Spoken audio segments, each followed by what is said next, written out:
Just on that point of the independence of media and mainstream media, a few weeks ago we reported on how the Pulitzer Prize winning journalist Chris Hedges had his National Press Club speech cancelled by the club, and he ended up doing his speech that he was going to present to the National Press Club at different venues in Melbourne and Sydney this week. And after listening to his speech, and it's available through Consortium News as well online, and you can easily find it if you do a search for it. But after listening to the speech, you can see why a cowardly and compromised National Press Club would have cancelled his speech.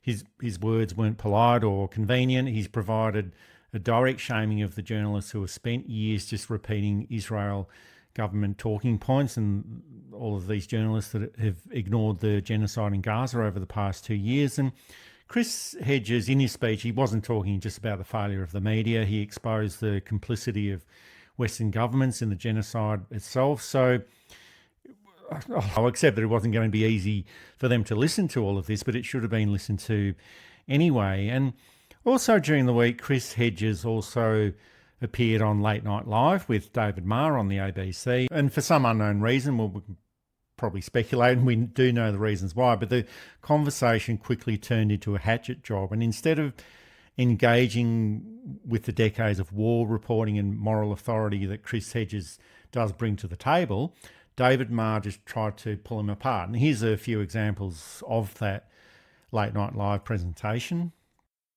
What evidence did you have that Israel had been invited or would be invited to speak, Israel's ambassador? That was a source. It wasn't to replace me. I never said that. No. But according to a source within the press club, they had reached out. That's absolutely denied by the press club. Well, the press club also denied that it was confirmed that I would speak. They also denied that they had posted anything on their website announcing my talk, and both of those were lies because I have the confirmation letter, so we actually have the physical evidence. The press club denies that. Well, they were very dishonest. I mean, and I think they kind of shredded their credibility. But how's your credibility? Because they absolutely deny the Israel ambassador invitation. Absolutely. What? So the double tap operation, and 5 of the people killed were journalists. And the IDF, the Israeli Defense Forces, put out a line that their real target was a camera on top of the building. They called it a Hamas camera. That's right, a Hamas camera. And you cite a number of headlines as evidence of betrayal by the big news agencies.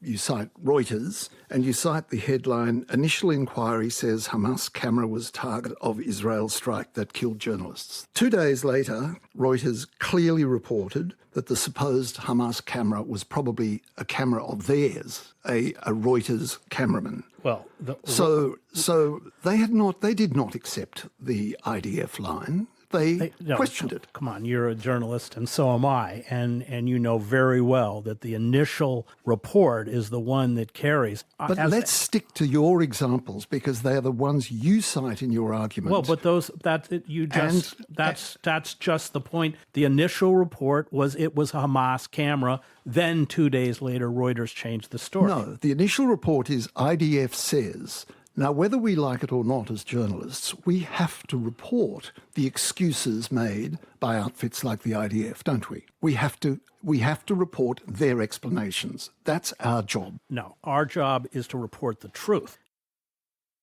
And I'm sure the Zionist lobby in Australia would have been very proud of that effort, but it was one of the worst examples of establishment media attacking someone for daring to hold power to account. And if Chris Hedges had talked about any other issue that he's been involved in El Salvador, in Central America, or in Iraq, or in Bosnia, former Yugoslavia, or any other issue at all about his involvement in the peace movement, I'm pretty sure it would have been a case of, oh, yes, Chris, that's really terrible what's happening in those places. Please do go on and tell us more about it, because we do need to hear more about all of this stuff that you're talking about. But because he was talking about Israel and their absolutely evil actions and genocide in Gaza, and also the complicity of Western governments in all of this, the ABC and David Marr decided that it was best to do a hatchet job on the guy who's trying to do his best to make sure that the truth that we do need to hear about does get out. And they just wanted to silence him and cut him down.